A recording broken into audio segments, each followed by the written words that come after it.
What's up, YouTube? This your boy FatDee TV, back again with another reaction video. Today, coming out with bad things in the NBA. Okay, if you're new to the channel, don't forget to hit like, comment, and subscribe. We're on the road to 600 subscribers. New to the channel, I'm FatDee. You can follow me on Instagram at FatDee TV, all one word. Also, YouTube, of course, FatDee TV, all one word. Snapchat and Facebook. I don't have Twitter yet. It's coming very soon. Hit the notification bell so you get all updates when FatDee TV posts. And without further ado, let's get into it.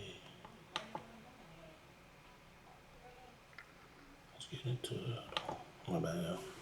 Alright. A celebration that almost killed somebody? These are the things the NBA banned.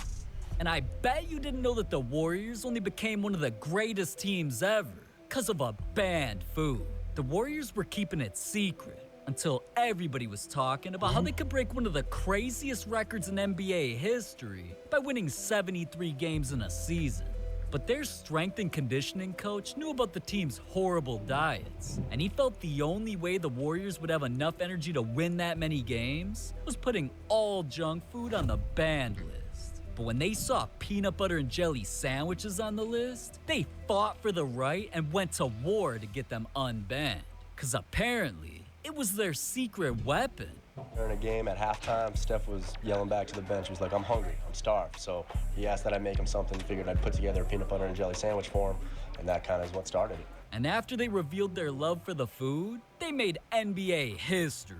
The fact that they set a new all-time record of 73 regular season wins can never be taken away. But here's the thing, they were this close to it not happening. Not because of injuries or bad play, but because someone had the audacity to take away the Warriors' pregame peanut butter and jelly sandwiches.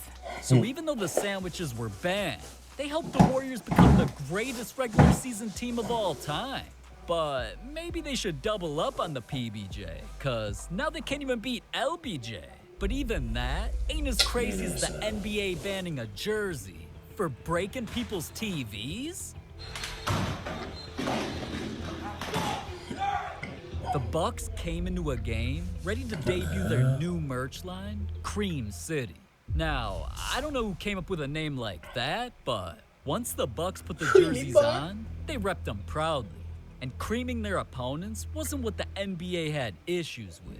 Apparently, the Bucks jerseys were causing TV glitches, and the cream colors interfered with the technology used for on-court advertisements. So out of nowhere, the Bucks revamped their jerseys to a blue version, and eventually a Bucks employee announced that they weren't allowed to do cream-colored jerseys anymore. Neither could any team, because it was banned. But what if I told you the NBA also banned players from showing off their head game? From Jimmy Butler with the steal to Drew Holiday. That Drew, nice move. And De'Aaron Fox. Fox, goodbye. This new Nike accessory called the Ninja Style headband completely took over the league. I mean, even LeBron was hyped about a new way to hide his hair.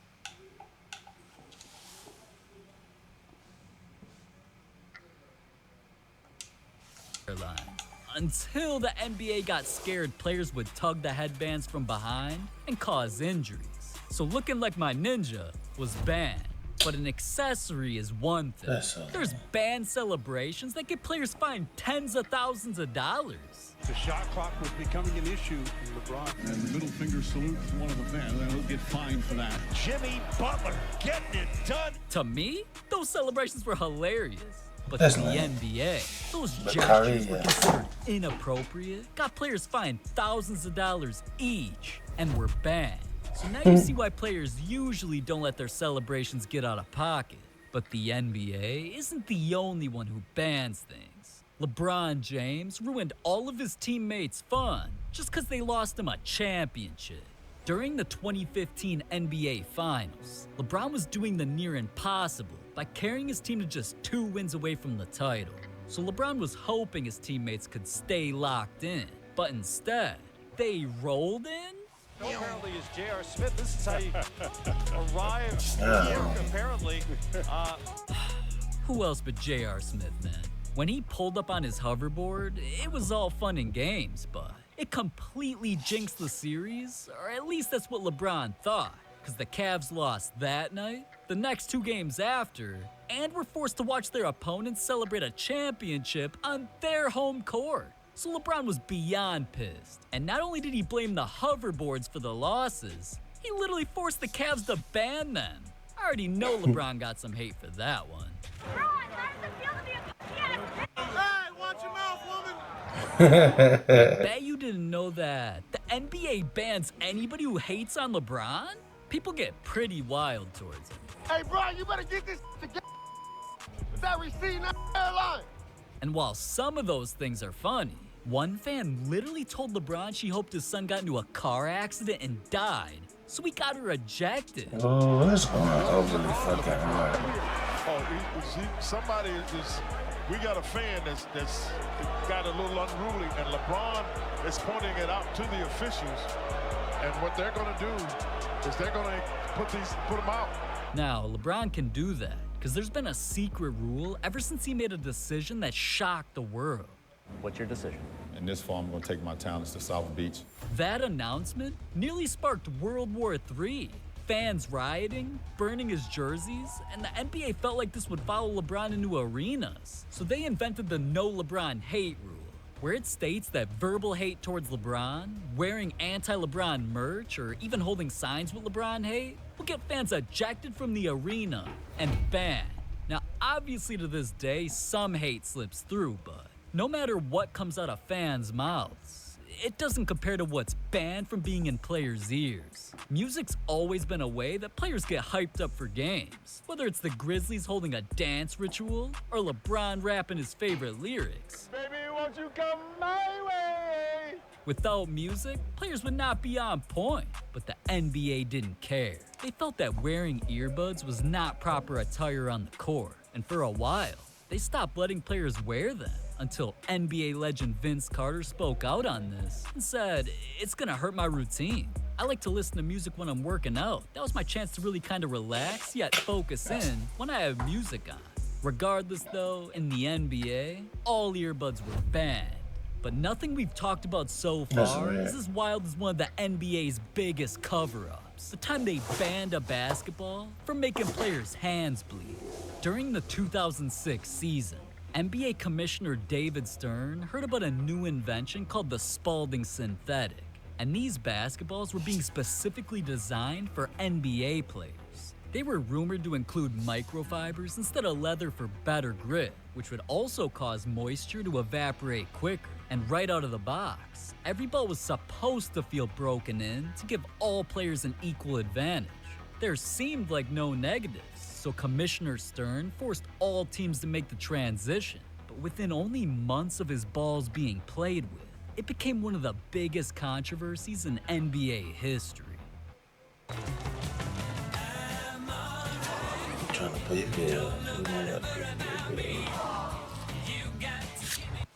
In June, the NBA unveiled their new game ball with futuristic material that is intended to improve grip. As the season begins tonight, it's become the hot topic as some players like Shaquille O'Neal have spoken out against it, saying it feels like one of those toy basketballs you buy at the department store. I thought we would wait to the end of the season. I really thought definitely after this season it was going to be changed, but I didn't know it would happen during the season. But I mean, I guess a lot of guys were complaining about it. I guess there's something to it. Enough of guys complaining about getting cut hands. I don't know. I mean, I used to get them when I was in high school. It was always just whenever it got cold, it got dry out. That's all it was. But I guess it has something to do with the ball. Now, it was bigger than just the Bulls. Superstars like Steve Nash and Dirk Nowitzki were complaining. The balls were even causing players to suffer hand injuries. So Mavericks owner Mark Cuban took it upon himself to prove the balls were messing up the game. And he literally paid a physics professor to study the ball, where they found shocking reasons why shots like these went in. Got it in. Here's Carter for the tie. Yes! It's all because the synthetic balls bounced 8% less than the old leather balls. Studies also showed that when the balls got wet, it was actually harder to grip and more slippery, the opposite of what it was supposed to be. So this forever became known as the NBA's biggest failed experiment, as the league resorted back to their old balls and the Spalding Synthetic was banned. Man, shout out to the NBA for listening. But speaking of what players hold in their hands, if you ever get drafted to the Clippers, do not, I repeat, do not be seen holding an iPhone or an iPad around him. This is Steve Ballmer, and he recently bought the Clippers for a world record $2 billion. But the only reason he could afford that price tag is because he used to be the CEO of Microsoft and still owns a higher percentage of the company than Bill Gates. So Steve takes Microsoft products very seriously. Like, he doesn't even let his own family have iPhones. And once he became the Clippers owner, the very first rule he put into place was to switch all the team's technology to Microsoft, and all Apple products were banned. I guess Kawhi Leonard didn't get the memo. Now I see why he's never allowed to play. But I also see why he never joined the Houston Rockets. Because not only did they ban players from doing a certain move, anyone who violates the rule gets clowned by the entire team. In 2017, the Rockets were already one of the best in the West. But since they got eliminated early in the playoffs, Coach Mike D'Antoni wanted to make a change.